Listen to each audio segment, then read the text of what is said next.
Jonah hiking with Nova Scotia Grass-Fed here. It is the middle of winter in Canada. Thank you guys so much for all the subscriptions and liking. Please like and subscribe. It helps so much.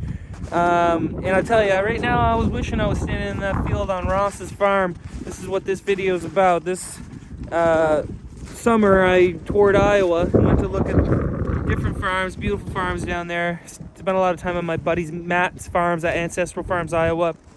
We have more videos coming on that. I have 2 videos about that already if you want to check those out.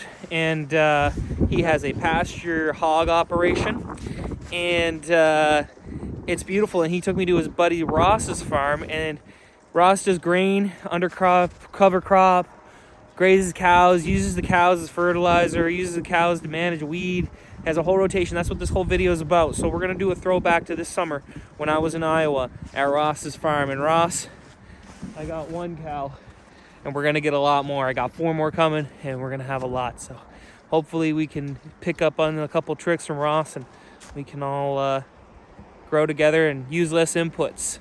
So check it out. Here with my buddy Matt.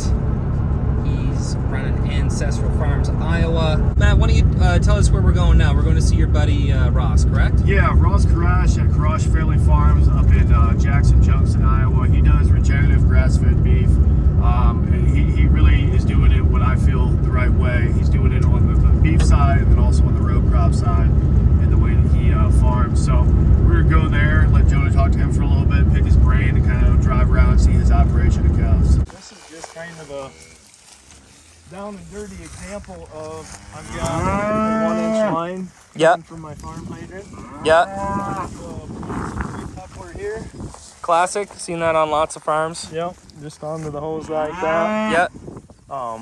It's above ground now. This was just really temporary till I trench anything. Yeah. I think I'm kind of walking the limit of am I going to have any rodents chewing on it or something. Yeah. But I've got to plan this fall to shallow bury some.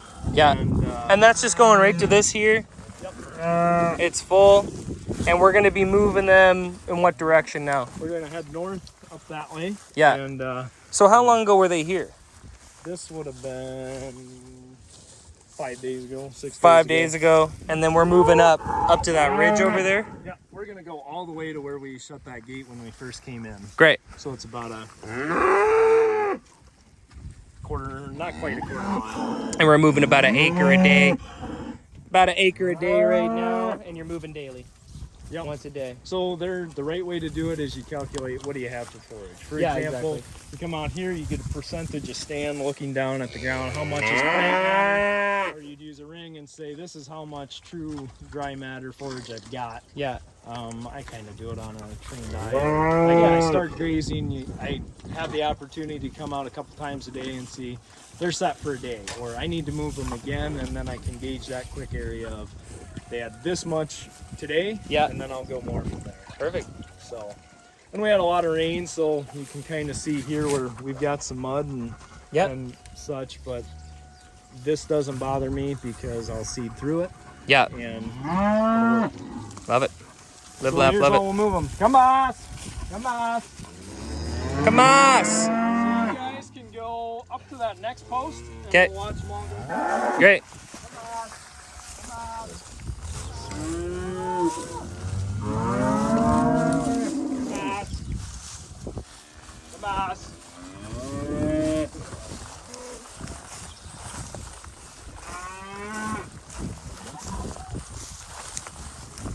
Goes this guy, round up those doggies. This is our herder dog. Actually, they've kind of got to watch out and be careful. Yeah. I'll get after them. Yeah, for sure. And they just know where to go. It's in them. They want to go to the fresh grass. Animal nature, they want to go find the best stuff. Yeah. Cow, her mind is always, I need to eat today. Yeah. So they're picking at this, but they're just going to move on. Yep.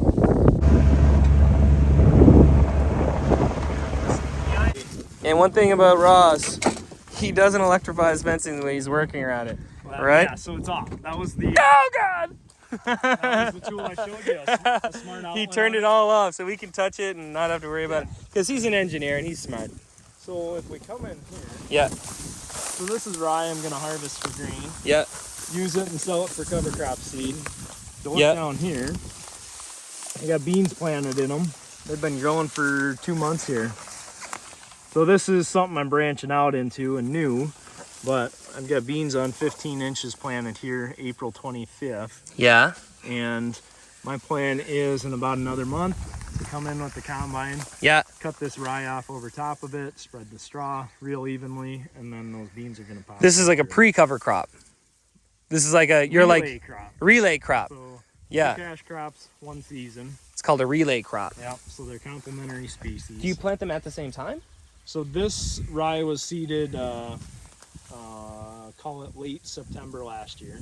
Ah, okay. And then April 25th, I came in with a bean planter. The rye was maybe 8 inches tall or so. And I planted Some of it beans, was just very yeah. typical. Yeah. And, Some of the rye got a little trampled. That's okay. yep. That's just And part when of it. when it's young like that, It's fine. pretty resilient. Bounces back. So you did this planting. Sorry, you did this planting of rye in last fall. last fall. Yep. Then you came through in the spring, planted your beans, and then Their thing. I and haven't sprayed. I haven't. you haven't done sprayed anything. nothing. I've looked at it a couple times here. Do you have any problems with them getting a little leggy because they aren't able to get as much So sun as they want? they are like we can compare that. Typical beans are 3 inches tall, maybe. Yeah. So those are all at 8-10 inches there. Do you have any problem once you come in and terminate with those not having the stability with the wind blockage and being leggy? That So they're gonna... they'll have a lot of straw and support yet. Okay, But they'll instantly quit reaching for sun. That's what they're doing now. They're trying to grow for sun. Yeah. Also, they're like a 3.6 maturity, which is crazy long maturity for our area. Yeah. But the intent there is you keep them. They're expecting a long growing season, so they're not going gangbusters for reproduction yet. So it's gonna kind of suppress them Yeah. until I get this rye off. And then when you get the rye off, then what do you do with? Will you harvest the beans, or the beans are just there for a cover crop? Beans will be a cash crop. Beans will be a cash crop as well. Be a touch later with that maturity. Yeah. Probably in October. So So you harvest this rye in looks like about a month. about a month in Couple July, weeks ago, and then you'll harvest your beans in October. Yep. Now, would you ever think, and I'm just spitballing, maybe this is dumb, would you ever just do this so that you have a cover crop already going? Like, could you just be like, you know what, I'm not even going to harvest these beans? Or like plant something else so that you don't even have to plant a cover crop behind your rye. Do you know what I mean? So that the cover crop's just there after Yeah, you so harvest. Another method of that would be like frost seeding a clover or something in the spring. So then you underseed that. Yeah. As, your nitrogen source for a following crop or something. So let's say it's my cousin, and he said, hey, Jonah, I'm going to plant a bunch of wheat for my chickens, but in the spring, I'll come behind, like I'll plant that in fall. Then in spring, I'll come behind and plant something that's going to be good to graze. He could harvest this off his grain, and then I could potentially graze something that we planted in spring. I could graze that in the fall, because you could plant anything this way. So Essentially, or does it have to be beans? Beans do better. That farm over there, as another example, that's going to be rye for green harvest over there. Yeah. But I don't have anything else seeded with it now. Yeah. Because I want a nice, call it perfect blend for the soil. A mix of grass, legumes, brassicas. Yeah. All the right balance of everything you should have. Yeah. That's even better for a cow diet too. That's what I mean. Instead of beans, you just plant something that a cow could graze in fall and maybe into winter, and then you could put bales. You could bale graze it after they've kind of they've whacked it. Gives Like, you all kinds of options. would when you have suggest something like that? Does shorter that make duration sense? crop, Yeah. like, Yeah. we're capturing the last fall, early spring, before you really plant that warm season mix. This is cool season plant. You're capturing all the cool season weather, Yeah. and then you can follow with a warm season, or maybe cool if it's really late. Yeah. So you could plant your grazing, your cover crop and your grazing in spring. Then you don't have hardly any time is bare soil. You just keep that cover crop going. I love that. Let's walk this way quick. I want to show you. It'd be good for a video. How you doing for time, Matt? Well, you got to go here in a little bit, but we can come down here. We're on the last. Hold on here. And you're doing all non-GMO, Ross? No inputs, no pesticides, herbicides, all organic, non-GMO. you'd call it conventional or practices. It's Yeah. not certified organic, but Yeah. this is a great example. It's not had anything Yeah. applied here. Sometimes I do use some synthetic fertilizers when it's needed. Do you get hog farmers to spread their waste on it, or? I don't have any real close guys. I do get bedding pack manure, so Yeah. I buy corn stalk bales. Yeah. Use it for the cattle, so I've seen that over there. I spread that. Yeah. So if we look down here, this is like, if I could do There you go. challenge for anybody, I planted this the same time. This is truly just a check strip I'm doing here, and the beans, they're coming up. These look really great, and How'd you terminate this? So so this was a roundup termination. Okay. So that's the part I don't like, yeah. but it's where I'm at now. Yeah. So picture all the bean fields you drove past that are black tilled. They've got foot deep gullies washed in them with our heavy rains here lately. Yeah. I didn't have any of that. Yeah. And this is a no-brainer for a practice for me. The rye before it really challenges those beans to it's competition.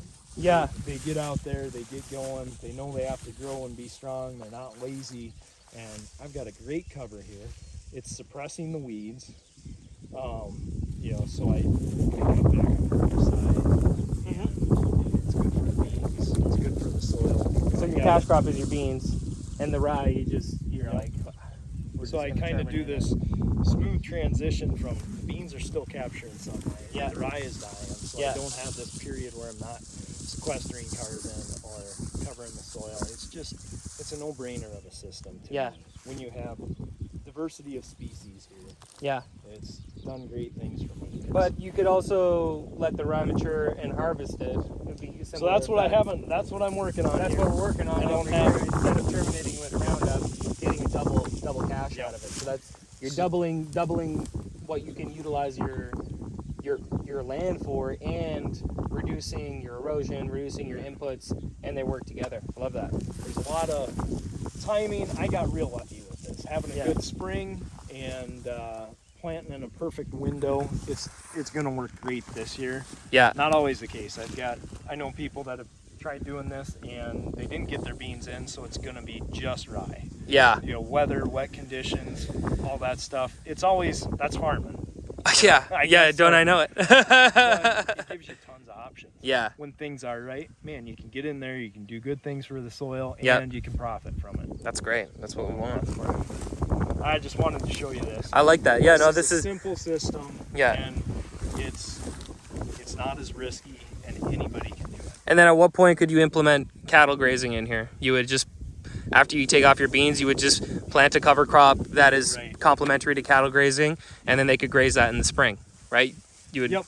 Spring mostly, there's typically not much fall growth, and after beans, there's not a lot of residue. Because you're gonna harvest these beans in October. Yep. Yeah. So Got it. How'd you terminate this? the reason one of the reasons, aside from some good soil health demonstrations that really were like aha moments, Yeah.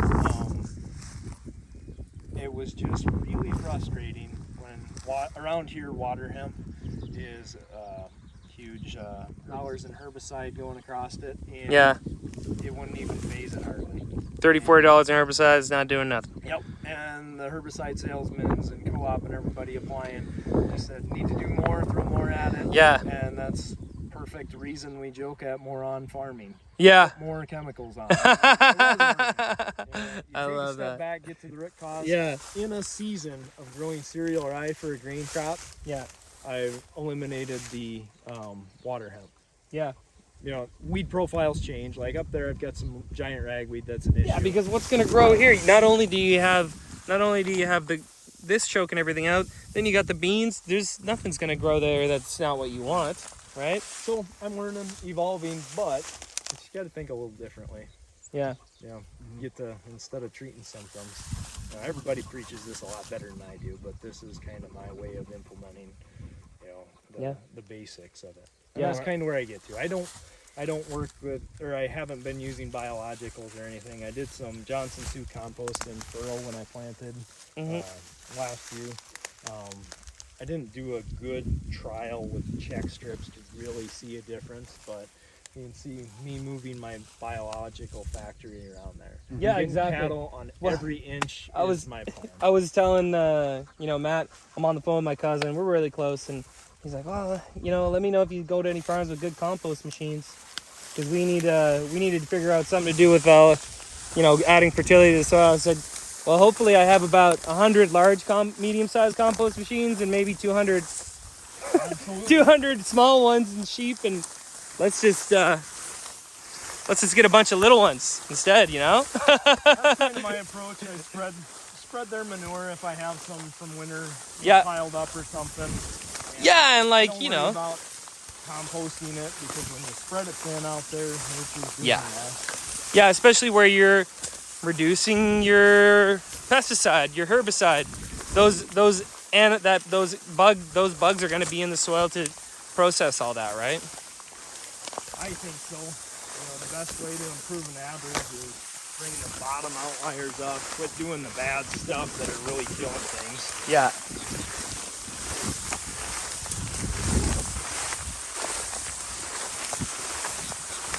Beautiful rye. You got anything else that you're going to be selling seeds? Oh, mostly just the rye, probably. Okay. Made for grain options or anything? Well, yeah, what are you planting this rye per acre? At what rate? Because it just doesn't stand. Touch over a bushel. What the? Pizza. Yeah. I made a whole pizza. Looks delicious. Did you get that out in the pasture? Yes. Oh, wow, thank you. Aw, thank you. thanks, Appreciate it, buddy. Got my dinner for the night. There you go. Sorted. Part of your diet plan. Yeah, my sand diet. Toothbrush, thank you so much for showing me around. Really appreciate it, and we'll get you up to the East Coast as soon as we can. Awesome. I haven't been up there. Yeah, It's we'll on get the list. you a couple lobsters. Eating too many of those prairie oysters down here, and we'll get you some real ones, okay? All right, thanks again. I appreciate your time and showing me around. All Travel right. safe. Thanks. Thank you, buddy. All right, next we're going to Grandview, and it's going to be a beautiful day.